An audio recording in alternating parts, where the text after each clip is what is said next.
Hello மக்களே, இன்னைக்கு இந்த பதிவில் சாண்ட்ரா பற்றி தான் பார்க்க போகிறோம். இவங்க வைல்ட் கார்டு கண்டஸ்டண்ட்டாக உள்ளே வரும்போது உங்களுக்கு ஒரு ப்ரோமோ வீடியோ போட்டிருந்தாங்க. பார்க்கறதுக்கு பயங்கரமாக இருந்துச்சு. அதே மாதிரி உள்ளே வரும்போது பார்வதியை கிளின்னு கிழிச்சாங்க. மற்ற கண்டஸ்டன்ஸ் கிட்டேயும் நல்ல விதமாக நிறைய அட்வைசஸ் கொடுத்துருந்தாங்க. இதெல்லாம் பார்க்கும்போது ரொம்பவே நல்லா இருந்துச்சு. பயங்கர மெச்சோர்டாக பிஹேவ் பண்ணுறாங்க அப்படின்னு நினச்சேன். சாண்ட்ராக்கு ஒரு ஆர்மியே கிரியேட் பண்ணலாம், சாண்ட்ரா ஆர்மின்னு வரைக்கும் நான் நினச்சேன். அதே மாதிரி அந்த சீக்ரெட் டாஸ்க் பயங்கரமாக பண்ணியிருந்தாங்க. இவங்களுக்கு அந்த குறும்படம் போடும்போதும் ஸ்வாகாக இருந்துச்சுங்க. ஆனால் எப்போ இவங்க அந்த புள்ளி கேங் கூட சேர்ந்து ஒரு குரூப்பிசம் ஃபார்ம் பண்ண ஆரம்பிச்சாங்களோ இவங்களோட கேம் மாற ஆரம்பிச்சிச்சு. புள்ளி கேங்கோட ஹெட்னு கூட சொல்லாங்க. பக்காவா ஸ்கெட்ச் போடுறதே இவங்க தான்.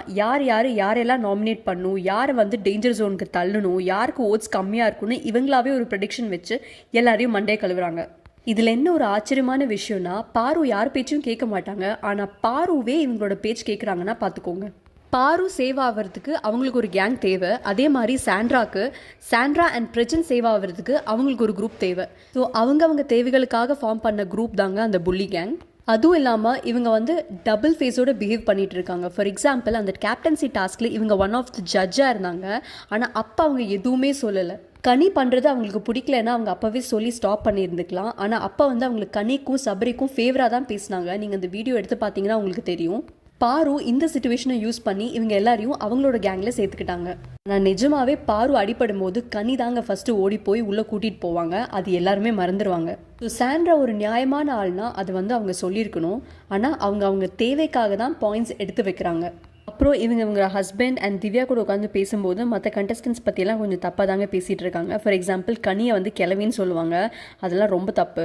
கனி மேலே இப்போ இவங்களுக்கு ஒரு வெஞ்சன்ஸ் இருக்குது. ஏன்னா கனி ஜெயிலில் இருக்கும்போது திவாகர் சார்கிட்ட வந்து சாண்ட்ரா அண்ட் பிரஜன் வந்து கப்பலாக வந்தனால அவங்களுக்கு ஒரு ஸ்ட்ரென்த் இருக்குன்ற மாதிரி சொல்லியிருப்பாங்க. அது வந்து இவங்களுக்கு பிடிக்கலை.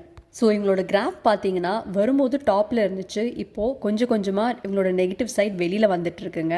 போட்டிங்லேயுமே பார்த்தீங்கன்னா போன வாரம் இவங்க டாப்பில் இருந்தாங்க. இந்த வாரம் பார்த்தீங்க அப்படின்னா அப்படியே மிட்டுக்கு வந்துட்டாங்க. இவங்களும் பிரஜனும் கீழே போயிட்டுருக்காங்க இப்போது. அப்புறம் இவங்க ஆக்டிங்குமே ரொம்ப நல்லா பண்ணுறாங்க. சில இடத்துல ஐயோ என்னோட குழந்தைங்க பார்க்குறாங்க அப்படின்னு ரொம்ப ஃபீல் பண்ணுவாங்க. சில இடத்துல பஜாரி மாதிரியும் பிஹேவ் பண்ணுவாங்க. மொத்தமாக அனலைஸ் பண்ணால் இவங்க சரியான போல்டு கேரக்டர் தாங்க. ஆனால் அப்பப்போ இவங்க தேவைக்கு ஏத்தாப்பில் பிஹேவ் பண்ணிகிட்டு இருக்காங்க. இவங்களையே வீக்கெண்ட் எபிசோடில் ஒன்றுமே கேட்குறதில்லன்னு எல்லாரும் கேட்டுட்ருக்காங்க. கவலைப்படாதீங்க, கண்டிப்பாக கேட்பாங்க. இது வரைக்கும் வைல்ட் கார்டு கண்டஸ்டண்ட்டை எதுவும் பெருசாக கேட்டதில்லை. ஏன்னா அவங்க வந்து இப்போ தான் 2 வீக்ஸ் ஆகுது. ஸோ ஓவர் த பீரியட் கண்டிப்பாக கேட்பாங்க. இவங்க ஏதாச்சும் தப்பு பண்ணால் கண்டிப்பாக கேட்க தான் செய்ய போகிறாங்க விஜய் சேதுபதி சார். இந்த வாரம் கூட மேபி இந்த நாமினேஷன் குரூப்பாக இவங்க பண்ணுறாங்க இல்லையா, அதை பற்றி கேட்கலாம். ஸோ குரூப்பிசம்க்கு எதிராக வந்தவங்க இப்போது ஒரு குரூப்பை லீட் பண்ணி புள்ளி கேங்னு வச்சுருக்காங்க. நீங்கள் என்னோட சேனலை இன்னும் சப்ஸ்கிரைப் பண்ணலைன்னா தயவு செஞ்சு சப்ஸ்கிரைப் பண்ணுங்கள். தேங்க்ஸ்.